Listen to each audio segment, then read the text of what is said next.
नमस्ते. आपलं अरविंद गणेश दामले चॅनेलमध्ये स्वागत आहे. मी अरविंद दामले आपल्यासमोर प्रस्तुत करीत आहे माझ्याच काही रचना.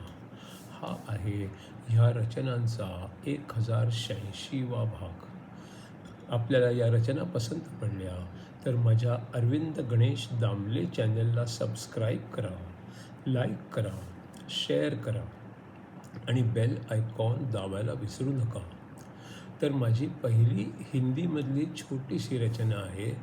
हंसी दुख और निराशा दोनों को दूर कर देती है, इसलिए हंसते भी रहिए, हसाते भी रहिए. दुसरी जी रचना आहे ती पुन्हा शेवटली ब्रह्मसूत्रातल्या या 68व्या भागात. आता पुढचं चौथं आणि एकूणातलं 560वं सूत्र बघू. उपनिषद सांगतात की ब्रह्मापासून वेगळं नसणं आणि हे जाणवणं म्हणजेच मुक्ती. तूच तो आहेस आणि मीच ब्रह्म आहे. ही वाक्य कुणीच ब्रह्मापासून वेगळं नाही हेच तर सांगतात. आता पुढचं 5वं आणि एकूणातलं 561वं सूत्र बघू. जैमिनी म्हणतात की आत्मा ब्रह्माच असतो. आता पुढचं 6वं आणि एकूणातलं 562वं सूत्र बघू. औडुलोमी म्हणतात की आत्मा ब्रह्मापाशी गेला की ब्रह्माच बनतो.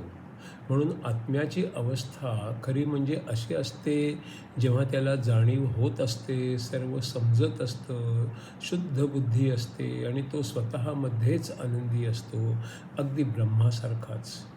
आता पुढचं 7वं आणि एकूणातलं 563वं सूत्र बघू. बादरायण म्हणतात की उपनिषदांच्या मध्ये आत्मा हा जाणीव असणारा असंच आहे.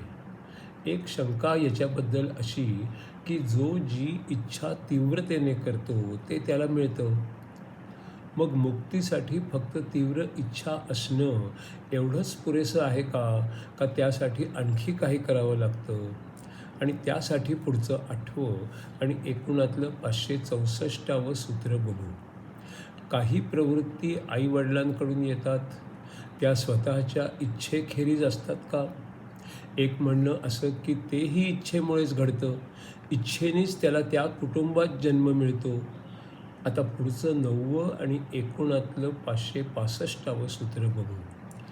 यामुळेच जो आत्मा मुक्त असतो त्याच्यावर सत्ता गाजवायला आणखी कोणीच नसतं.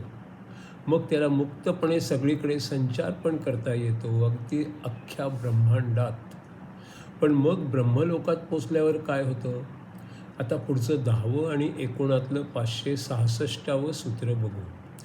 ब्रह्मलोकात गेल्यावर शरीर नसतं, तसंच शरीराचे कोणतेही भाग पण नसतात, ज्ञानेंद्रिय नसतात, कर्मेंद्रिय नसतात. तो सगळं मनाच्या डोळ्यांमधनंच बघू शकतो आणि जाणू शकतो. आता पुढचं 11वं आणि एकूणातलं 567वं सूत्र बघू. जैमिनी म्हणतात की शरीर, इंद्रिय आणि कर्मेंद्रिय सगळंच मृत्यूनंतर असतं. सगळ्यांची क्षमता कितीतरी पटीने वाढते, फक्त ते वेगवेगळे भाग म्हणून दिसत नाहीत. आता पुढचं 12वं आणि एकूणातलं 568वं सूत्र बघू. बादरायणांना वाटतं की मुक्त झालेले आत्मे दोन्ही प्रकारचे असू शकतात. शरीरासकट असू शकतात किंवा शरीराशिवायच असू शकतात. ते आत्मे केव्हाही शरीर मिळवू शकतात आणि केव्हाही शरीर सोडून देऊ शकतात. आता पुढचं 13वं आणि एकूणातलं 569वं सूत्र बघू. शरीर नसलं तर सगळं स्वप्नासारखं असतं, त्यातही इच्छा पूर्ण होतात. आणि शरीर असलं तर जागेपणीसारखंच असतं, त्यातही इच्छा पूर्ण होतात.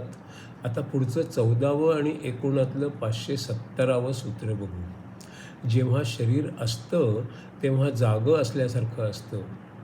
आता प्रश्न आहे, एकच शरीर असू शकतं का अनेक शरीरं पण असू शकतात?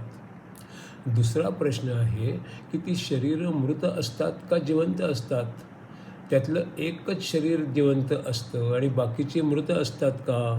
त्यासाठी पुढचं 15वं आणि एकूणातलं 571वं सूत्र बघू. एक दिवा पेटला तर तो कित्येक अनेक दिव्यांना पेटवू शकतो. तसंच एक आत्मा अनेक शरीरांना घडवू शकतो. त्या शरीरांच्या मध्ये तो मन पण बनवू शकतो. कुठलाही चांगला योगी पण एवढं करू शकतो. आता पुढचं 16वं आणि एकूणातलं 572वं सूत्र बघू. एक आहे पूर्ण मिसळून जाणं, म्हणजे गाढ झोपेत असल्यासारखं असणं, आणि दुसरं आहे ब्रह्मच बनून जाणं. आता दैवी शक्ती मिळवण्यासंबंधी थोडं. ध्यान करून या मिळवता येतात आणि त्यांना काही सीमा नसते. आता पुढचं 17वं आणि एकूणातलं 573वं सूत्र बघू. जो मुक्त झालेला आत्मा असतो त्याला निर्माण करणं, चालू ठेवणं आणि संपवणं ही ब्रह्मा, विष्णू आणि महेश यांची कामं सोडून बाकी सगळं त्याला करता येतं. हे जे काही करता येतं त्यांना अष्टसिद्धी म्हणतात. आता पुढचं 11वं आणि एकूणातलं 574वं सूत्र बघू. मुक्त आत्म्याच्या शक्ती अफाट आणि असीम असतात. देवासारख्याच त्या असतात आणि सगळ्याचं नियंत्रण करू शकतात आणि त्या नेहमी करता येतात आणि त्या असतात.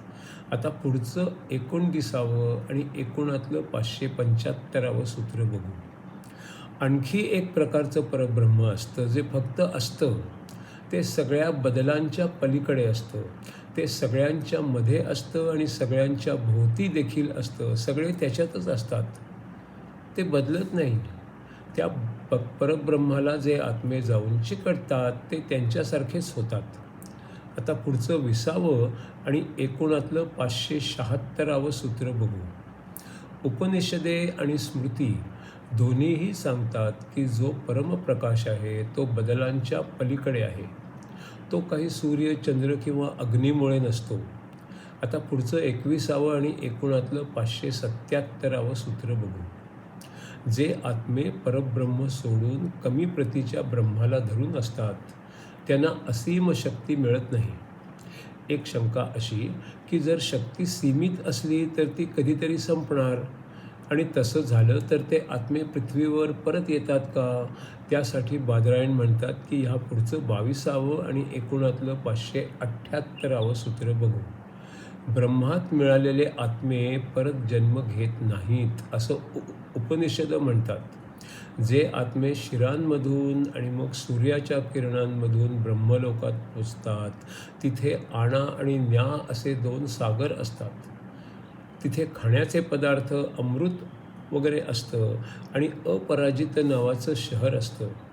त्या शहरात परब्रह्माच्या सोनेरी महाल असतो. तिथे पोचलं की ते आत्मे परत जन्म घेत नाहीत. जे चंद्रलोकातच जाऊन थांबतात ते काही काळाने परत जन्म घेऊन पुन्हा येतात. जे शेवटापर्यंत पोचतात त्यांना पूर्ण ज्ञान झालेलं असतं आणि ते परत पृथ्वीवर येत नाहीत.